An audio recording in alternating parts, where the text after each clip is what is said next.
Hello friend, this is three way to survive apocalypse episode 40। Episode के starting एक notification आता है जिसमें लिखा होता है कि आपकी एट्रीब्यूट को मेमोरी को इम्प्रूव किया जा रहा है, जो बुक आपने पहले से ही पढ़ रखी है उसके बारे में। तभी हमें वो लड़की दिखाई जाती है जिसे समुद्र से बहुत ही ज़्यादा दिक्कत होती है और समुद्र में जाने पर उल्टी करती है। इसलिए वो अपने इस चीज़ को ठीक करना चाहती है किसी तरीके से। और हमें डोगसा दिखाया जाता है जो कि बहुत ऊपर की तरफ देख के बहुत तेज़ी से चिल्ला रहा होता है कि अब क्या करा जाए। डोगसा बहुत ही ज़्यादा परेशान होता है और चारों तरफ देख रहा होता है कि यहाँ पर एपिसोड के हिसाब से 88 का 48 एपिसोड है और यहाँ पर जो भी कुछ हुआ है वो कुछ एक प्लॉट ट्विस्ट था। लेकिन अब वो बंदा हार चुका है और अपने आप को हारा हुआ मान चुका है, तो मुझे कुछ ना कुछ तो करना ही होगा। तभी डोगसा की नज़र उसी लड़की पर जाती है जो कि एक जगह पर छुपी हुई होती है, चुपचाप से बैठी हुई। डोगसा उसके पास जाता है और उससे पूछता है, जियो क्या तुम ठीक हो?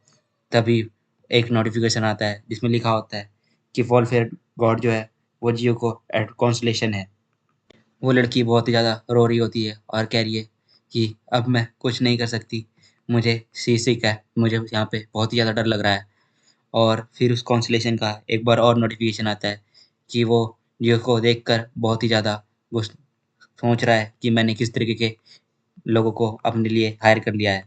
डॉक्टर उससे कहता है कि ये अभी बात करने का वक्त तो है नहीं और तुम्हें ये सब कुछ समझना होगा कि यहाँ पर हमें किस तरीके से सर्वाइव करना है और यहाँ पर तुम्हारी हमें बहुत ही ज़्यादा ज़रूरत है। और उसका कॉन्स्टलेशन भी उसे करेज कर रहा होता है। वो लड़की नीचे झुकी हुई होती है और कह रही है कि मुझे इस सब चीज़ से कोई केयर नहीं है क्योंकि मैं यहाँ पर नहीं रह पाऊँगी ज़्यादा देर तक, होल्ड नहीं कर सकती। डोगज़ा उसे समझा ही रहा होता है और वो लड़की कह रही होती है, नहीं मेरे सर भी फट रहा है, मैं कैसे करूँगी? डोगज़ा उससे बोलता है, क्या तुम अपने उस दोस्त को मरा हुआ देखना चाहती हो इस मूवी में? अगर नहीं तो तुम्हें ये सब कुछ करना होगा। रियो को ये बात सुन के बहुत ही ज़्यादा याद आने लगती है कि हाँ, मैंने अपने उस दोस्त को सैक्रिफाइस किया था ताकि मैं ज़िंदा रह सकूँ और आज मैं हार मान रही हूँ। ये तो एक गलती होगी मेरे लिए। और वो डोगज़ा की तरफ देखने लगती है और उसका कॉन्सलेशन भी थोड़ा बहुत खुश होता है और सोच रहा होता है कि अब ये कुछ कर सकती है। तभी वो लड़की अपने कॉन्सलेशन के बारे में सोच रही होती है और एडमायर गॉड लीग के बारे में भी, जिसकी हमें फ़ोटो दिखाई जाती है। ये व्यक्ति ग्यू का एक तरीके से सपना होता है और ग्यू अपने सोच रही होती है कि मैंने अपने दोस्त को किल किया है ताकि मैं सर्वाइव कर सकूं, तो मैं अब यहाँ पे भी कुछ ना कुछ करने की कोशिश करूँगी। तभी एक नोटिफिकेशन आता है बाउंटी हंटर का, जिसको स्टार्ट कर दिया जाता है, जिसकी टाइमिंग 2 घंटा होती है और इसका कोई पेनल्टी नहीं होती है। रिवॉर्ड भी मिलना होता है, ग्रेड एडमायर स्टिग्मा। डोगजा ये सब पढ़ के देख रहा होता है कि यहाँ पर आज कॉन्ट्रैक्ट में एक सिग्मा मिलने वाला है और अगर जो भी इसे पार कर लेगा तभी बहुत सारे हुक्स आने लगते हैं दूसरे शिप्स से और वो व्यक्ति बहुत ही ज़्यादा तेज़ी से चिल्लाने लगता है। डोगजा भी देख लेता है, चारों ओर से सभी शिप्स ने डोगजा वाली शिप को घेर लिया होता है और उन पे हमला होने वाला होता है। तभी डोगजा जियो को बोलता है कि तुम्हें यहाँ पे उठना ही होगा, यहाँ पे हमें तुम्हारी ज़रूरत है। वो लड़की भी बोल रही होती है, मैं करने की कोशिश तो कर रही हूँ, पर मैं कैसे करूँ? और वो लोग शिप पर चढ़ना स्टार्ट कर देते हैं और जांग युक और गैलियो उनसे लड़ाई करते हैं और वो लोग फायरिंग भी कर रहे होते हैं अपनी गन्स का यूज़ करके। डोग्स अपनी शील्ड से बचते हुए गियो को बोल रहा होता है, यही वक्त है, तुम्हें कुछ करना होगा। गियो भी उसकी तरफ देखती हुई रो रही होती है और सोच रही होती है अपने दोस्त के बारे में कि हाँ, मैंने अपने दोस्त के साथ किस तरीके से अपनी ज़िंदगी बिताई थी और अपने आप को ज़िंदा रखने के लिए उसे मार दिया। कितनी मैं वेस्टफुल इंसान हूँ और अब अपनी भी ज़िंदगी ख़त्म करने वाली हूँ, लग रहा है। और डोगसा उसे कहता है, यही वक्त है इस एडवेंचर को पूरा करने का, जल्दी, जल्दी उठो। और वो कुछ चीज़ें याद करने लगती है कि हाँ, मैंने अपने पिछले एडवेंचर में किस तरीके से किया था।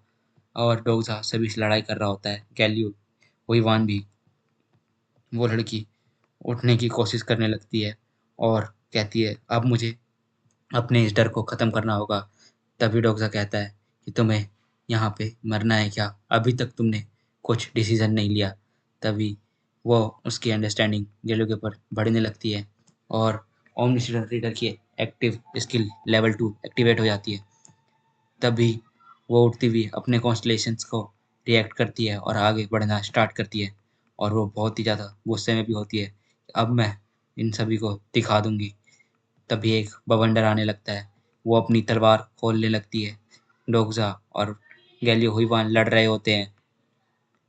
तभी जेली अपनी एक्वायर स्टिग्मा को इस्तेमाल करती है जो कि उसे अभी-अभी मिली होती है और इस स्टिग्मा को स्टार्ट करते ही लेवल 1 पे एक्टिवेट होते ही उसके चारों ओर एक रेड ऑरा आने लगता है। डोगज़ा ये देखकर बहुत ही ज़्यादा खुश हो जाता है। अब कुछ होने वाला है। तभी पानी आसमान की तरफ उठने लगता है। जो लोग डोगज़ा की तरफ हमला करने आ रहे होते हैं, वो लोग शिप के हिलने से गिरने लग जाते हैं। यहाँ पर एक बहुत ही बड़ा बवंडर आ जाता है, जहाँ पे सभी शिप्स फँसने लग जाते हैं और इस बवंडर को चारों ओर से शिप्स को घेर लिया जाता है। बवंडर बहुत ही ज़्यादा बड़ा होता है, विशालकाय होता है और सभी लोग इसे देखकर डर गए होते हैं और सोच रहे होते हैं कि अब हमें क्या करना है। तभी वो बवंडर एक शिप में चेंज हो जाता है और वहाँ पर वाटर शिप्स आ जाती है। ढेर सारी वाटर शिप्स बन जाती है। गैलियो हुईवान ये देखकर बहुत ही ज़्यादा खुश हो जाते हैं और डोग्ज़ा भी कि हाँ, अब हम मेरे पास एक कोई चांस है कि हम यहाँ पर सर्वाइव करेंगे और इस सिनेरियो को भी कंप्लीट करेंगे। तभी हमें जी का शक्ल दिखाया जाता है जो कि बहुत ही ज़्यादा खुश होती है और अपने इस चीज़ को पार गुस्से को पार कर चुकी होती है और उसके पीछे वही इंसान आ गया होता है जिसकी ये स्किल होती है और इस अपने स्किल के साथ इस्तेमाल करती है और सभी शिप्स को डिस्ट्रॉय करना स्टार्ट कर देती है। इसी के साथ ये चैप्टर यहीं पे ख़त्म होता है। Thanks for watching. Like and subscribe my channel for more interesting videos.